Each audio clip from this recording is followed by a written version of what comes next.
জয় Hind everyone. দুদিনমান আগতে মই এটা পোষ্ট কৰিছিলোঁ যে আপোনালোকৰ এনকুৱাৰী জানিব বিচাৰিছিলোঁ যে আপোনালোকে নেক্সট ভিডিঅ' কিহৰ ওপৰত বিচাৰে। আছাম পুলিচৰ জব প্ৰফাইল, ABUB নে SI নে ফৰেষ্টৰ গ্ৰেড 1 ফৰেষ্ট গাৰ্ড বা ফৰেষ্ট বেটেলিয়ন, যিটো নেকি AFPF ফ'ৰ্চ বুলি কোৱা হয়। তাৰ আপোনালোকে মেক্সিমামে দেখিব পাইছে, আপোনালোকে ভোটিং কৰিছে যে দাদা আছাম ফৰেষ্টৰ ওপৰত ভিডিঅ' লাগে।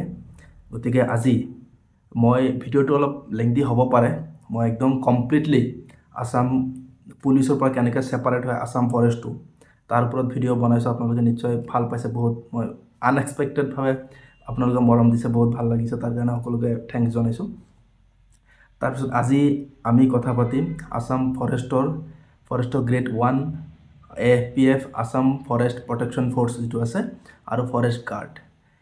লেটছ চি, তাৰ কাৰণে আপোনালোকে আছাম পুলিচৰ বিষয়ে জানিব লাগিব। আছাম পুলিচ লাল টুপি যেনেকৈ আছাম পুলিচত থাকে, আছাম পুলিচত যেনেকৈ বেটেলিয়ন থাকে, আছাম পুলিচত যেনেকৈ SI থাকে, তাৰ চিমিলাৰ হৈছে ফৰেষ্টতো। ফৰ এক্সাম্পল আছাম পুলিচত কি হয়, আমাৰ আপোনালোকে চিলেকশ্যন প্ৰচেছৰ ওপৰত ভিডিঅ' যদি লাগে মই দি দিম, নিশ্চয় সকলোৱে দি আছে, গম পায় চিলেকশ্যন প্ৰচেছ কেনেকুৱা। তাৰ উপৰিও যিটো নেকি AFPF কনষ্টেবল, যিটো ফৰেষ্টৰ ফৰেষ্ট বেটেলিয়ন বুলি যিটো কোৱা হয়, সেইটোত হৈছে ক্লাছ 10লৈকে, হায়েষ্ট কোৱালিফিকেশ্যন হৈছে ক্লাছ 10। আৰু ফৰেষ্ট গাৰ্ড 1 ষ্টাৰ থাকে, ফৰেষ্ট গাৰ্ডত আমাৰ লাল টুপি থাকে, আমাৰ হৈছে ক্লাছ 12 লেভেলৰ, গম পায়, হায়াৰ ছেকেণ্ডেৰী লেভেলৰ। আৰু ফৰেষ্ট গাৰ্ডত থাকিলে সেইটো হৈছে ক্লাছ 12 লেভেলৰ। আৰু ফৰেষ্টৰ যিটো গ্ৰেড 1 তাত হৈছে আপোনাৰ ডিগ্ৰী লেভেলৰ, যিকোনো আৰ্টছ কমাৰ্চ ছায়েন্স বুলি কথা নাই, বেচেলৰ ডিগ্ৰী হ'লেই হ'ল, যিকোনো ৰিকগনাইজ ইউনিভাৰ্চিটিৰ পৰা। সেইটো হৈছে ফৰেষ্টৰ গ্ৰেড 1। আজিৰ ভিডিঅ'টো আপোনালোকে শ্বেয়াৰ কৰিব, মই যিবোৰ পইণ্ট ক'ম হয়তো আপোনালোকে আগতে শুনা নাই তেনেকৈ, আৰু যদি শুনিছেতো ভাল কথা, শ্বেয়াৰ কৰিব নালাগে। যদি আপোনালোকে ভাবিছে নাই ভিডিঅ'টোত কিবা এটা আমাৰ লাভ হৈছে হ'ব, গতিকে সেইকাৰণে আপোনালোকৰ ফ্ৰেণ্ড চাৰ্কলৰ মাজত ভিডিঅ'টো শ্বেয়াৰ কৰিব, আৰু ভিডিঅ'টো কেনেকুৱা লাগিল এটা কমেণ্ট কৰিব, আৰু হোৱাটছআপ গ্ৰুপত শ্বেয়াৰ কৰি দিব। এতিয়া হৈ গ'ল আমাৰ জব প্ৰফাইল। চাওক, আছাম পুলিচৰ মটো কি আপোনালোকে সকলোৱে জানে, জনহিত জনসেৱাৰ্থে। ঠিক তেনেকৈ আছাম পুলিচে কি কৰে, কেছ FIR ৰেজিষ্টাৰ কৰে, আৰু ক্ৰাউড কণ্ট্ৰল, ট্ৰেফিক মেনেজমেণ্ট ইত্যাদিবোৰ আছাম পুলিচে কৰে। অপৰাধ নিয়ন্ত্ৰণ, অপৰাধ ইনভেষ্টিগেশ্যন, ক্ৰাইম ইনভেষ্টিগেশ্যন কৰে। ঠিক তেনেকৈ আছাম ফৰেষ্টৰ মূল মটৰটো কি হ'ব, অভিয়াছলি তেওঁলোকে জংঘলক, মানে আমাৰ যি নেশ্যনেল পাৰ্কছ আছে, ৱাইল্ড লাইফ চেঞ্চুৰী আছে, বন্যপ্ৰাণী আছে, এইবোৰক সুৰক্ষা দিয়া, প্ৰটেকশ্যন দিয়া, ট্ৰী প্লেণ্টেশ্যন কৰা, ঠিক তেনেকুৱা কামবোৰেই কৰে। কামৰ ভিতৰত যদি মই কওঁ, প্ৰথমতে আহি গ'ল কি ফৰেষ্ট প্ৰটেকশ্যন, আৰু ফৰেষ্ট প্ৰটেকশ্যনত কি আহে, ইলিগেল ট্ৰী কাটিং।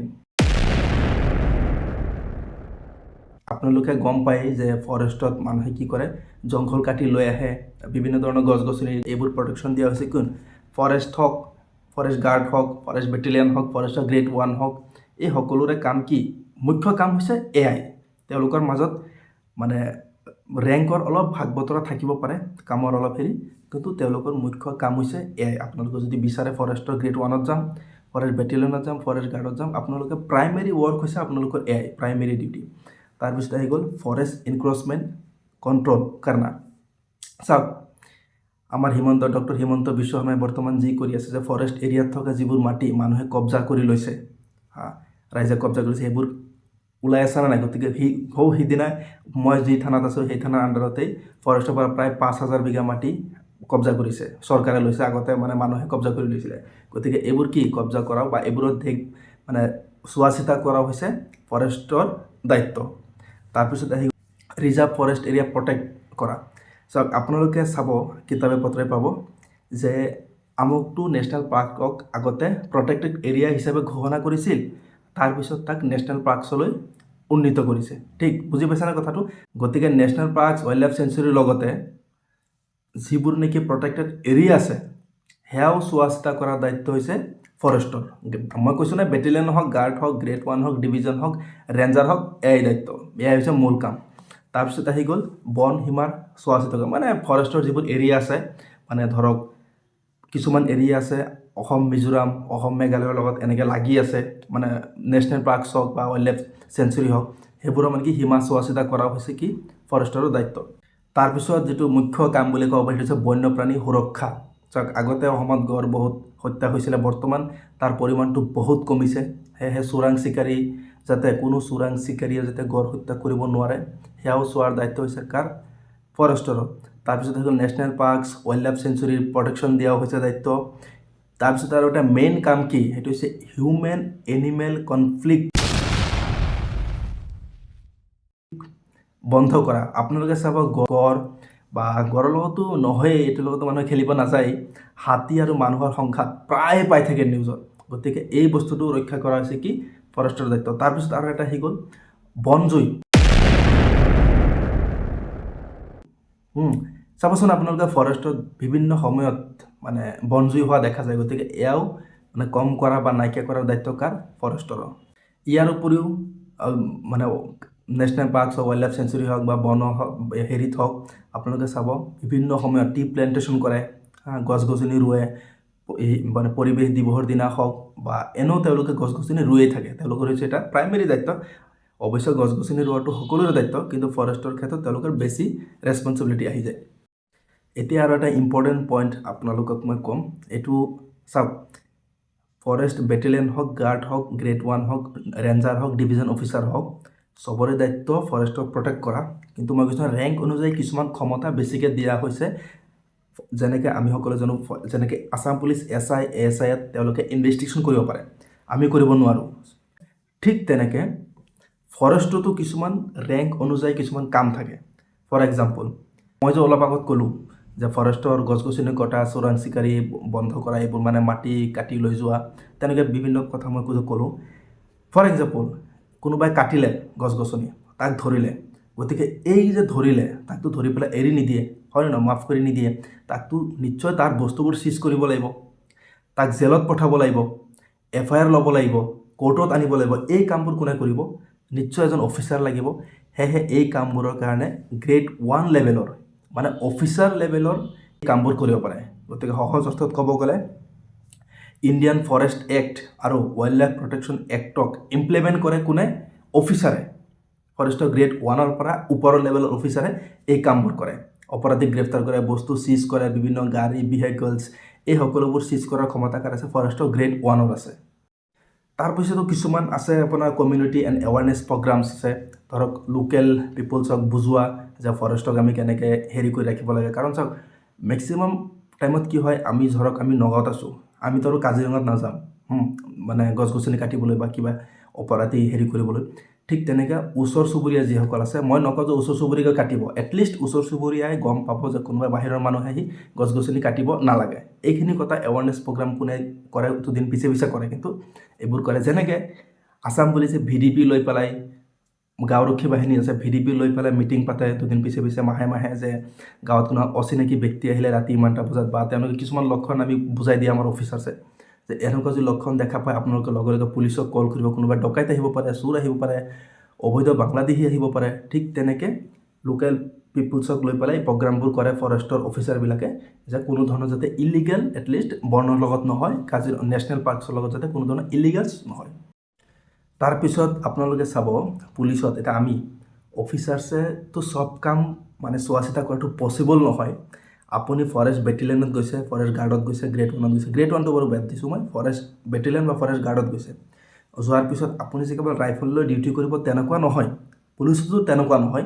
CID অফিচত থাকে, SBত থাকে, ৰিজাৰ্ভ অফিচত থাকে, CIDত থাকে, মানে বিভিন্ন ক্ৰাইম ব্ৰাঞ্চত থাকে, চাইবাৰ চেলত থাকে, লাল টুপি বা ফৰেষ্ট মানে কি আছাম পুলিচ বেটেলিয়নো থাকে, চেলাৰী হেৰিত থাকে, একাউণ্ট ব্ৰাঞ্চত থাকে। ঠিক তেনেকৈ আপুনি ফৰেষ্ট বেটেলিয়নত গৈছে, আপুনি ফৰেষ্ট গাৰ্ডত গৈছে, যোৱাৰ পিছত আপুনি তাত অফিচত কাম কৰিব পাৰে। অফিচত কি কি কাম থাকে? প্লেণ্টেশ্যন ৰেকৰ্ড, এইটো বছৰত বা এইটো মাহত, এইটো সপ্তাহত কিমান গছ পুলি ৰোৱা হৈছে তাৰ ৰেকৰ্ড ৰখা। ৱাইল্ড লাইফ চেঞ্চাছ আপোনালোকে চাব। মানে কি হ'ল, মই কোৱাৰ উদ্দেশ্য এইটো হ'ল, যদিও এতিয়া চিজ কৰাটো চাওক, চিজ কৰাটো মই কৈছোঁ বেটেলিয়নৰ ক্ষমতা নহয়, আমাৰ ক্ষমতা নহয়। কিন্তু কোনো বস্তু যেতিয়া চিজ কৰিব যায় আমাৰ পুলিচটো অফিচাৰ্ছে, আমি 100% আমি ছাপোৰ্ট কৰিব লাগে, এছিষ্ট কৰিব লাগে। তেনেকুৱা নহয় বোলে চিজ কৰাত অকল অফিচাৰেই যাব, আমাৰ কোনো কাম নাই তাত, তেনেকুৱা নহয়। ঠিক তেনেকৈ ৱাইল্ড লাইফ চেঞ্চাছ, যেতিয়া অফিচাৰ্ছে ৱাইল্ড লাইফ চেঞ্চাছ কৰিব, তাৰ লিখা মেলাৰ দায়িত্ব কিন্তু আপোনালোকৰেই। অফিচাৰ্ছে নিলিখে, গম পাইছে নাই? আপোনাক ইনষ্ট্ৰাকশ্যন দিব যে এনেকৈ লিখা, এনেকৈ লিখা, তেওঁ লাষ্টত চাইন কৰিব। অবভিয়াছলি তেওঁ লিখাই বুজাব, যিয়ে লাষ্টত চাইন কৰে লিখাটো তেওঁৰেই বুজাব, কিন্তু তাৰ যি প্ৰিলিমিনাৰী কামবোৰ চব আপুনিয়ে কৰিব লাগিব। Offence case and patrolling report, মানে মই অথনি ডিউটিৰ ক্ষেত্ৰত ক'ব পাহৰিলোঁ যে বিভিন্ন ধৰণৰ পেট্ৰলিঙো কৰিব লাগে। আমি যেনেকৈ নাইট পেট্ৰলিং কৰোঁ পুলিচত, এৰিয়া ডমিনেশ্যন কৰোঁ ইলেকশ্যনৰ আগত, ঠিক তেনেকৈ ফৰেষ্টতো এৰিয়া ডমিনেশ্যন কৰে, নাইট পেট্ৰলিং কৰে, যাতে কোনো চোৰাং চিকাৰীয়ে, মই কৈছোঁ নহয় ৰাতি যাতে আহে, ৰাতিৰ সুযোগ লৈ, আন্ধাৰৰ সুযোগ লৈ যাতে আহি পেলাই মানে গছ গছনি নাকাটে, চোৰাংচোৱাকৈ যাতে জীৱ জন্তু হত্যা নকৰে, এই সকলোবোৰ দায়িত্ব কাৰ? ফৰেষ্টৰ। এই সকলোবোৰৰ ৰেষ্টাৰ মেইনটেইন কৰা। তাৰপিছত বিট, ৰেঞ্জ এণ্ড ডিভিজন, এই তিনিটা অফিচাৰক তেওঁলোকে ৰিপৰ্ট দিয়ে। বিশেষকৈ ডিভিজন অফিচাৰক ৰিপৰ্ট দিয়ে কোনে? ৰেঞ্জ অফিচাৰে। ৰেঞ্জ অফিচাৰক ৰিপৰ্ট দিয়ে কোনে?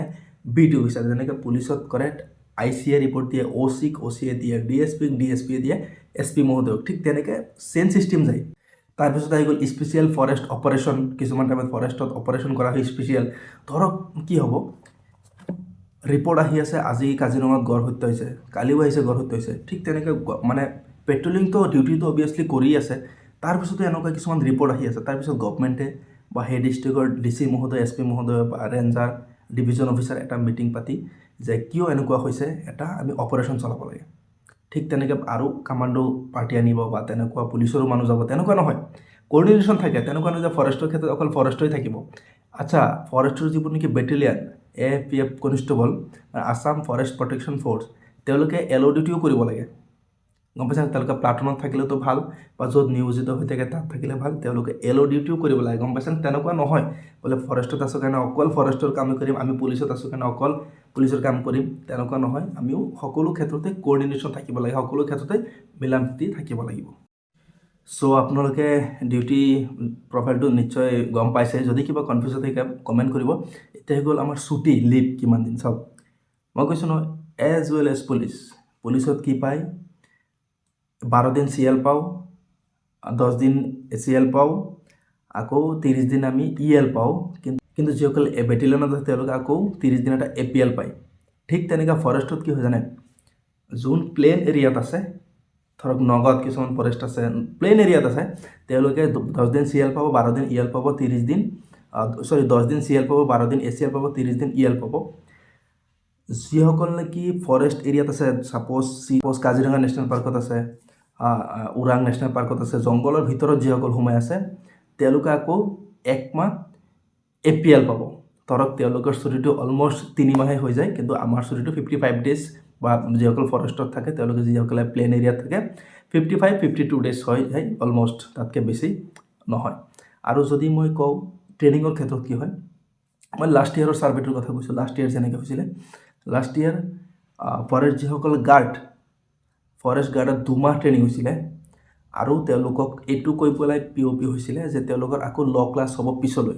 ঠিক আছে, আৰু 3 মাহৰ ল ক্লাছ হ'ব। আৰু যি গ্ৰেড 1, তাত ময়ো ইণ্টাৰভিউ দিম নিজে। কোনে কোনে গ্ৰেড 1ত ইণ্টাৰভিউ দিবা কমেণ্ট কৰিবা। যিটো নেকি গ্ৰেড 1, তাত 3 মাহৰ ট্ৰেইনিং। মই এইটো কাৰণে ইণ্টাৰভিউ দিম বেছিকৈ, আৰু তাত যাবলৈ যদি 9 মাহ ট্ৰেইনিং থাকিলে মই নগ'লো হয়। তাত AFPF কনষ্টেবলৰ ট্ৰেইনিংটো আকৌ বহুত ABB নিচিনা 9 মাহ ট্ৰেইনিং। 8 মাহ বুলি লিখা থাকে, চবৰে লিখা থাকে বাৰু 8 মাহ, কিন্তু নহয়, 9 মাহ 10 মাহে হৈ যায় অলমষ্ট। ইলেকশ্যন ডিউটি কিবা কিবি ডিউটি যি থাকে 10 মাহ হৈ যায়। বাকী মই প্ৰথমতে যে ক'লোঁ beet officer, range officer, ranger আৰু ডিভিজন অফিচাৰ, তেওঁলোকৰ যিটো নেকি আছাম পুলিচত যেনেকৈ আউটপোষ্ট PP থাকে, ঠিক তেনেকৈ তাত থাকে বিট কেম্প। তাৰপিছত যেনেকৈ থাকে আমাৰ থানা, তাত থাকে ৰেঞ্জাৰ, ৰেঞ্জ। তাৰপিছত আমাক যেনেকৈ থাকে ক'ৰ ডিষ্ট্ৰিক্ট, তাত থাকে এনেকৈ ডিভিজন। গম পাইছে? চবৰে কামবোৰ বেলেগ বেলেগ। ইজনে সিজনক ৰিপৰ্ট কৰে, সিজনে সিজনক ৰিপৰ্ট কৰে। সৰুৰ পৰা এনেকৈ ৰিপৰ্ট কৰি কৰি যায়। আৰু অভাৰঅল সকলোৰে কাম এটাই, যেনেকৈ পুলিচত জনহিত জনসেৱাৰ্থে, ঠিক তেনেকৈ ফৰেষ্টত সকলোৰে কাম এটাই, ফৰেষ্টক মানে কোনো যাতে বন্যপ্ৰাণী হত্যা কৰিব নোৱাৰে, চোৰাং চিকাৰীয়ে যাতে কোনো ধৰণৰ গছ গছনি হওক, বন্যপ্ৰাণীৰ পৰা আদি কৰি মাটি, যাতে কোনো অবৈধ মানুহে যাতে মাটি কব্জা কৰিব নোৱাৰে, বন জুইৰ পৰা ৰক্ষা কৰা, গছ গছনি ৰোৱা, বিভিন্ন ধৰণৰ সভা সমিতি পাতি পেলাই মানুহৰ মাজত এৱাৰনেছ প্ৰগ্ৰাম কৰা, যাতে গছ গছনি আমি কাটিব নালাগে, গছ গছনি কাটিলে আমাৰ কি কি অসুবিধা হ'ব পাৰে, এই সকলোবোৰ বুজোৱা হৈছে কি বিশেষকৈ ফৰেষ্টৰ মানুহৰ মানে অফিচাৰৰ দায়িত্ব। গতিকে ভিডিঅ'টো কেনেকুৱা লাগিল জনাব, ভিডিঅ'টো শ্বেয়াৰ কৰিব প্লিজ। গতিকে আশা কৰোঁ আপোনালোকে ভিডিঅ'টোত গম পাইছে। গতিকে নেক্সট ভিডিঅ'ত প্ৰমোশ্যন কিন্তু ভাল, আকৌ পুলিচতকৈ ভাল ফৰেষ্টত প্ৰমোশ্যন। গতিকে নেক্সট ভিডিঅ'ত প্ৰমোশ্যন, চেলাৰী, আৰু যদি কিবা আপোনালোকৰ থাকে কুৱেশ্যন আপোনালোকে কমেণ্ট কৰিব, মই আনচাৰ দিবলৈ চেষ্টা কৰিম। এতিয়া কিছুমান আনচাৰত আমাৰ এই কেইজন বন্ধু বান্ধৱীয়ে কমেণ্ট কৰিছিলে যে কেতিয়াৰ পৰা হ'ল যে ৰাজ্যসভাৰ কাৰ্যকাল 5 বছৰ, 6 বছৰ নহয়, লোকসভাৰ 5 বছৰ, ৰাজ্যসভাৰ হৈছে 6 বছৰ। আৰু ৰাজ্যসভাৰ সদস্য হ'বলৈ এজ লাগে তোমাৰ 30, কিন্তু লোকসভাৰ সদস্য হ'বলৈ এজ লাগে 25। গতিকে ৰাজ্যপাল হ'বলৈ বয়স কিমান লাগিব কমেণ্ট কৰিবা, ৰাষ্ট্ৰপতি হ'বলৈ বয়স কিমান লাগিব কমেণ্ট কৰিবা।